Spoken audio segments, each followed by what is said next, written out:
السلام علیکم ورحمۃ اللہ وبرکاتہ۔ اعوذ باللہ من الشیطان الرجیم، بسم اللہ الرحمن الرحیم۔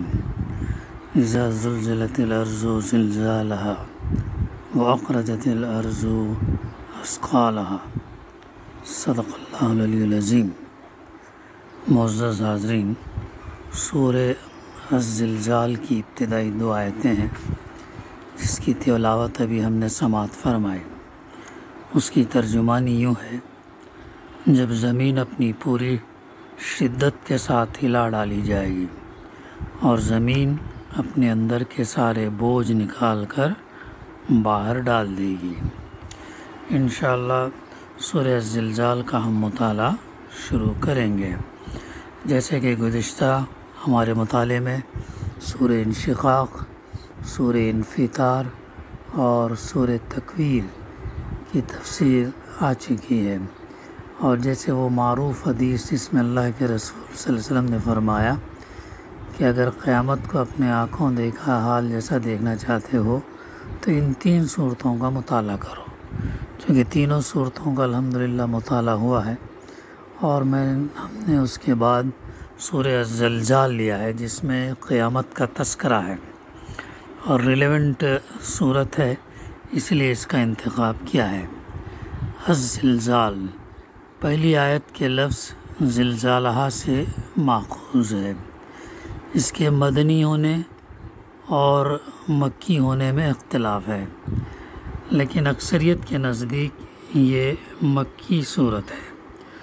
اس کے مضمون اور انداز بیان سے ایسا محسوس ہوتا ہے کہ یہ مکے کے بھی اس ابتدائی دور میں نازل ہوئی ہوگی جب نہایت مختصر اور انتہائی دل نشین طریقے سے اسلام کے بنیادی عقائد لوگوں کے سامنے پیش کیے جا رہے تھے۔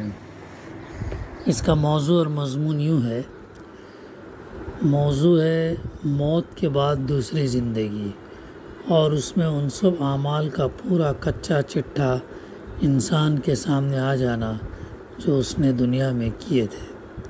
سب سے پہلے تین مختصر فقروں میں یہ بتایا گیا کہ موت کے بعد دوسری زندگی کس طرح واقع ہوگی اور وہ انسان کے لیے کیسی حیران کن ہوگی۔ پھر دو فقروں میں یہ بتایا گیا کہ یہی زمین جس پر رہ کر انسان نے بے فکری کے ساتھ ہر طرح کے اعمال کیے ہیں، اور جس کے متعلق کبھی اس کے وہم اور گمان میں بھی یہ بات نہیں آئی کہ یہ بے جان چیز کسی وقت اس کے افعال کی گواہی دے گی، اس روز اللہ تعالیٰ کے حکم سے بول پڑے گی اور ایک ایک انسان کے متعلق یہ بیان کر دے گی کہ کس وقت کہاں اس نے کیا کام کیا تھا۔ زمین بھی گواہی دے گی کہ انسان نے کس وقت پر اور کہاں کیا کام کیا تھا۔ اس کے بعد فرمایا گیا کہ اس دن زمین کے گوشے گوشے سے انسان گروہ در گروہ اپنے مرقدوں سے نکل کر آئیں گے تاکہ ان کے اعمال ان کو دکھائے جائیں، اور اعمال کی یہ پیشی ایسی مکمل اور مفصل ہوگی کہ کوئی ذرہ برابر نیکی یا بدی بھی ایسی نہ رہ جائے گی جو سامنے نہ آ جائے۔ اب سورت کی تفسیر کا مطالعہ ہم کریں گے انشاءاللہ۔ پہلی آیت میں فرمایا جا رہا: اذا زلزلت الارض زلزالها، جب زمین اپنی پوری شدت کے ساتھ ہلا ڈالی جائے گی۔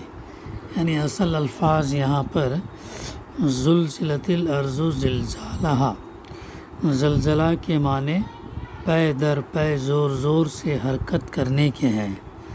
بس زلزلت الارض کا مطلب یہ ہے کہ زمین کو جھٹکے پر جھٹکے دے کر شدت کے ساتھ ہلا ڈالا جائے گا، اور چونکہ زمین کو ہلانے کا ذکر کیا گیا ہے اس لیے اس سے خود بخود یہ مطلب نکلتا ہے کہ زمین کا کوئی مقام یا کوئی حصہ یا علاقہ نہیں، بلکہ پوری کی پوری زمین ہلا ماری جائے گی۔ اب دنیا میں آئے دن جو ہم زلزلے دیکھتے رہتے ہیں، وہ زلزلے مخصوص علاقے میں اور مخصوص طاقت قوت سے اور مخصوص ٹائم کے اندر ہوتے ہیں، اور اسی ٹائم کے اندر اس علاقے میں بے انتہا تباہی مچا۔ اب اگر ہم سوچیں کہ جب اللہ تعالیٰ قیامت کے دن پوری شدت کے ساتھ جب زمین کو ہلا ڈالے گا اور زمین کا ہر حصہ پے در پے جھٹکے ایک کے بعد ایک لے گا، تو کیا حشر ہوگا، اس کا اندازہ ہم اس کا نہیں لگا سکتے۔ تو یہ وہ منظر ہے جس کا تذکرہ اللہ سبحانہ وتعالیٰ فرما رہا ہے پہلی آیت میں۔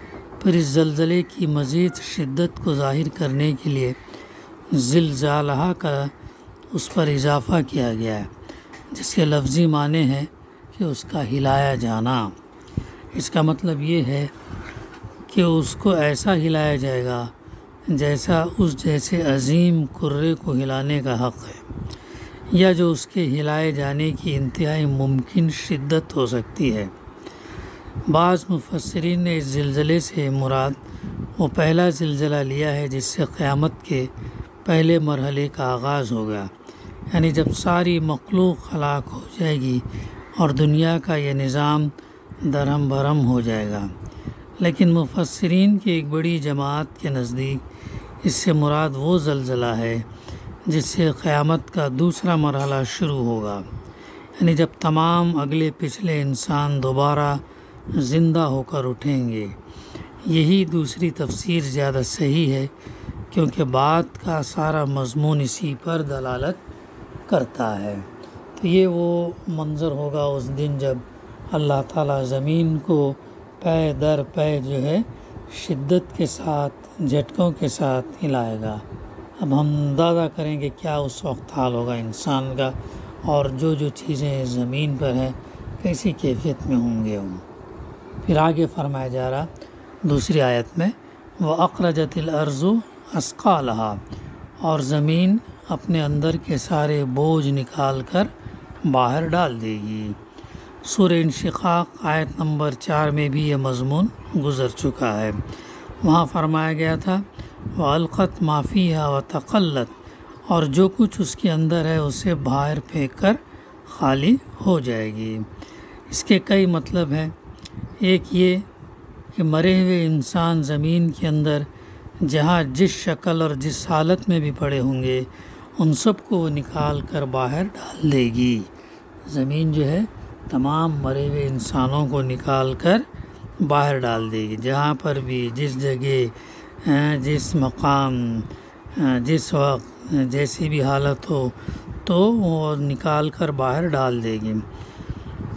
اور بات کا فقرہ اس پر دلالت کرتا ہے کہ اس وقت ان کے جسم کے تمام بکھرے ہوئے اجزاء جمع ہو کر اثر نو اسی شکل اور صورت میں زندہ ہو جائیں گے جس میں وہ پہلی زندگی کی حالت میں تھے۔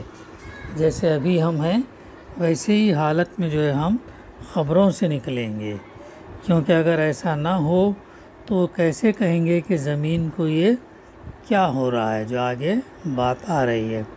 تو ایک تو پہلی چیز یہ کہ تمام انسان جو اس کے اندر مرے ہوئے ہیں ان کو وہ نکال کر باہر پھینک دے گی۔ دوسرا مطلب اس کا مفسر نے یہ بھی لیا ہے کہ صرف مرے ہوئے انسانوں ہی کو باہر نکال پھینکنے پر اکتفا نہ کرے گی، بلکہ ان کی پہلی زندگی کے افعال، ان کے ایکٹس اور اقوال، ان کی باتیں اور حرکات، ان کے ایکشن سکنات کی شہادتوں کا جو انبار اس کی تہوں میں دبا اس کے تہوں میں دبا پڑا ہے، اس سب کو بھی وہ نکال کر باہر ڈال دے گی۔ اس پر بات کا یہ فقرہ دلالت کرتا ہے کہ زمین اپنے اوپر گزرے ہوئے حالات بیان کرے گی۔ تیسرا مطلب بعض مفسرین نے یہ بھی بیان کیا کہ سونا، چاندی، جواہر اور ہر قسم کی دولت جو زمین کے پیٹ میں ہے اس کے بھی ڈھیر کے ڈھیر وہ باہر نکال کر رکھ دے گی، اور انسان دیکھے گا کہ یہی ہیں وہ چیزیں جن پر وہ دنیا میں مرا جاتا تھا، جن کی خاطر اس نے قتل کیے، حقداروں کے حقوق مارے، چوریاں کی، ڈاکے ڈالے، خشکی اور تری میں قزاقیاں کی، جنگ کے مورکے برپا کیے، اور پوری قوموں کو تباہ کر ڈالا۔ اس لیے دنیا کی دولت حاصل کرنے کے لیے، سونا چاندی جواہرات، ہر قسم کی دولت حاصل کرنے کے لیے انسان جو ہے کیا کیا کرتا ہے، تو وہاں وہ سب چیزیں اپنے آنکھوں کے سامنے دیکھنے کے بعد وہ جو ہے اس کو احساس ہوگا کہ جس چیز کے پیچھے وہ پڑا تھا وہ اس کا جو ہے خسارہ ہے۔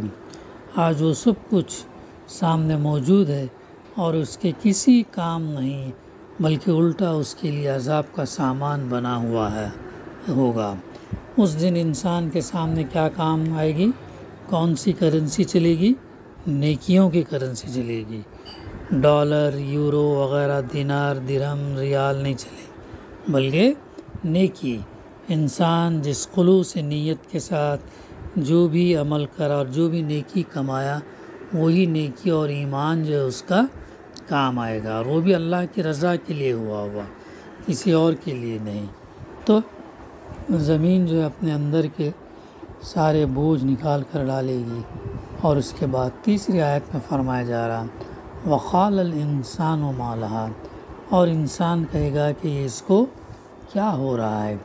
یعنی انسان سے مراد ہر انسان سے بھی ہو سکتا ہے، کیونکہ زندہ ہو کر ہوش میں آتے ہی پہلا تاثر ہر شخص پر یہی ہوگا کہ آخر یہ کیا ہو رہا ہے۔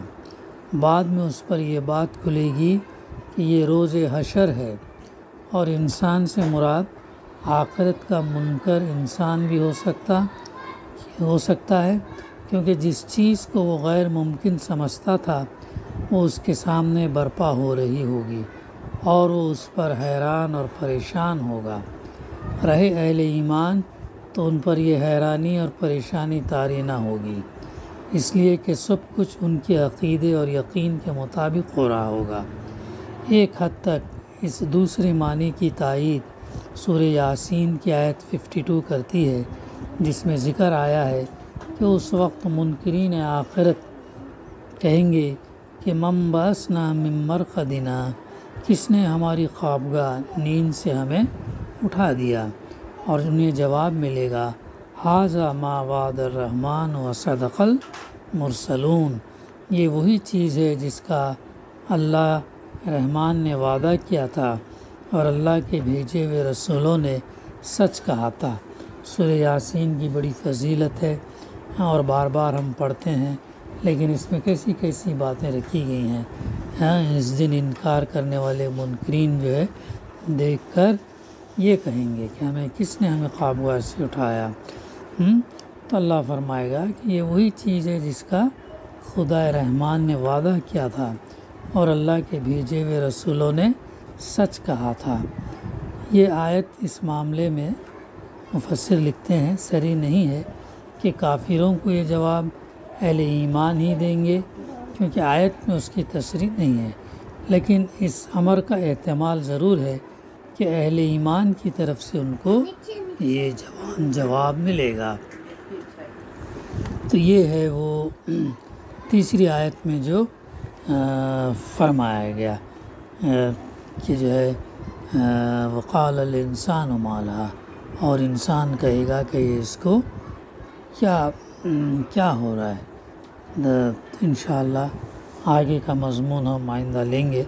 دعا ہے کہ اللہ سبحانہ و تعالی ہمیں کہنے سننے سے زیادہ عمل کرنے کی توفیق عطا فرمائے، اور اس ہولناکیوں سے اللہ سبحانہ و تعالی ہمیں حفاظت میں رکھے، امن میں رکھے، اس کے سائے میں رکھے۔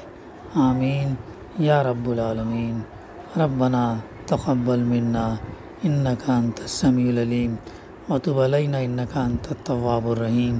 صلی اللہ تعالی علی خیر خلقہ وعلی آلہ وصحبہ اجمعین۔ الحمد للہ رب العالمین۔